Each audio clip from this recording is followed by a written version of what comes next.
Back when we did the film Global Metal, the one country I knew we had to go to was Brazil. And that, of course, is because it's the home to the biggest extreme metal band to ever come out of the Southern Hemisphere, Sepultura. And I hooked up with the frontman Max Cavalera and talked to him about what it's like to be a metal band from Brazil. But of course, Max isn't in Sepultura anymore. So recently, when I hooked up with guitarist Andreas Kisser, who is an amazing guitar player and now has basically become the leader of Sepultura, I had to get his perspective on what it's like to be a Brazilian metal band. Here's the slate. You got that? Okay. So this is Sepultura. Andreas, take one. I want to talk a bit about Sepultura in Brazil. When you guys started, you were the first band to come out of Brazil internationally, and really the first band to come out of not out of North America. South America, yeah. So I guess to start there, take me back to what that was like in the very beginning. Well, the very beginning, I mean, we hated Brazil, let's say. You know, it was like a cultural thing in Brazil. Everything from outside was better than Brazil. I mean, cars, TV, tennis shoes, anything, you know, any type of industrial artifact, you know, always was better outside. And it was true. And we grew up with that kind of atmosphere, you know. But yeah, we only listening to metal from outside. Even though we had the Brazilian metal bands, our friends and stuff, but a lot of people, a lot of bands sing in Portuguese, which was something that we hated all the time, you know. It was like a taboo, you know, metal and Portuguese, never we're gonna be together. You know, so that's why we started to go to English, you know, and to copy, you know, like Antichrist and Bestial Devastation, you know, put like keywords, you know, from many different bands and do, you know, our own and stuff. But you know, that's what kind of our relation to Brazil. We were feeling that we didn't belong, you know. We wanted to be in England, we wanted to be in the States, we wanted to be in Germany, you know, we wanted to be there. That was our biggest dream, you know, to be good enough, you know, to be able to go outside and play outside Brazil. And so over the course of 30 years, as time progressed, how did your attitude towards Brazil change? Yeah, it was much earlier. I think that the first tour we did was 1989. Basically, our first tour we stayed like 4 months outside Brazil, you know, and that was like a huge impact on ourselves because we saw that people outside Brazil didn't have that much information about our country, you know. A lot of people were surprised to see white people in a Brazilian band, you know. They thought everybody was black and everybody lived in the jungle. And weird questions like, oh, you have this in Brazil or you have that, the technological stuff, you know. So we felt kind of, you know, it was funny, but we felt kind of like, what the fuck, man, you know?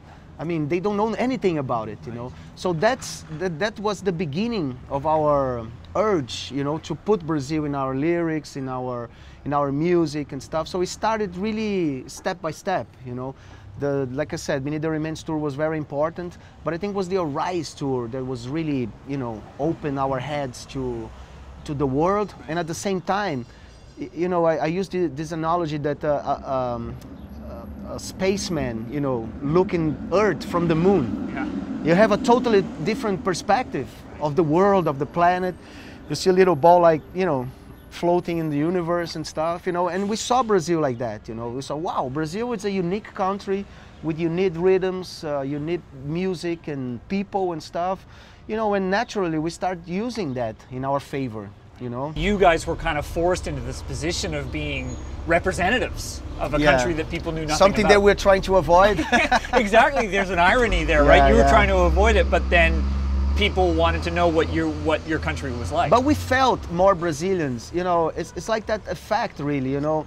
So many friends that move away from Brazil, I mean, they miss so much, you know, like some certain drinks or certain food, you know, to watch a football game or a soap opera, which is very popular in Brazil, you know. I mean, we get that kind of, we get more sentimental about everything, you know. Right. So that's why I think we wanted to show we were Brazilians. We were for the first time really being proud of being Brazilians and coming to our from, you know, that place. I mean, corruption, you know, politics, police violence, you know, we had long hair, tattoos and stuff. We suffer a lot of that, you know. It's a very Catholic, you know, country and stuff, you know. But Sepultura was born because of that, you know, was an answer, like a protest against all that, you know. So it was cool. I think, you know, it was a natural process. You know, we couldn't really just put something from Brazil just because we are Brazilians, you know. We had to really embrace all that because, you know, Beneath the Remains and then Arise, we did a 2-year world tour. We played with Ozzy, we played Rock in Rio first time, we played with Ministry. I mean, it was insane. And then we came back to we moved to the States, you know, during this process. We went to the Phoenix and then we started working on Chaos AD. And there we were really Brazilians, you know. But on Chaos AD, we really found that kind of a groovier, you know, songs with the percussion type. I mean, lyrics, less words and more meaning, you know, that kind of stuff, you know. So I think that process led to Roots, which was our research on our own roots, you know, from the Indians, from the slaves, from, you know, African music, and for our own European, you know, tradition. My mom came from Slovenia, my grandma from Germany, you know, Max and Igor from Italy, you know, grandpa and stuff, you know. So we put everything together there. You know, Brazil is made out of this, you know, that kind of mixture. So today, we're both older than we were back then. What's your relationship to Brazil now as Sepultura, as a metal band? The general society of Brazil, they know about Sepultura, our international success, but they don't know exactly what we're doing, you know, musically and stuff, you know. So, and Brazil still have a lot of prejudice to metal to this day, you know.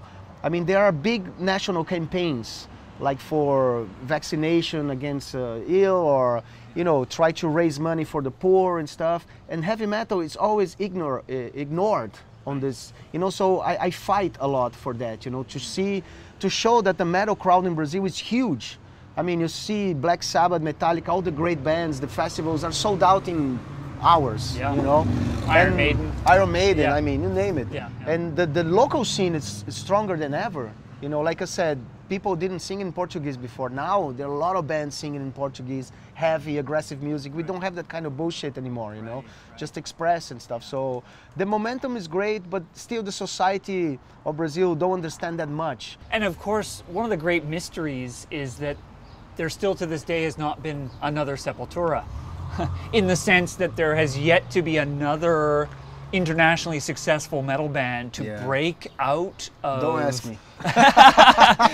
You know the question I'm going to ask, because you get it asked a lot. And you know, even we did the global metal film, and we, you know, we traveled around, and we were in Indonesia, and we were in Japan, and we were in China, and we were in the Middle East and India.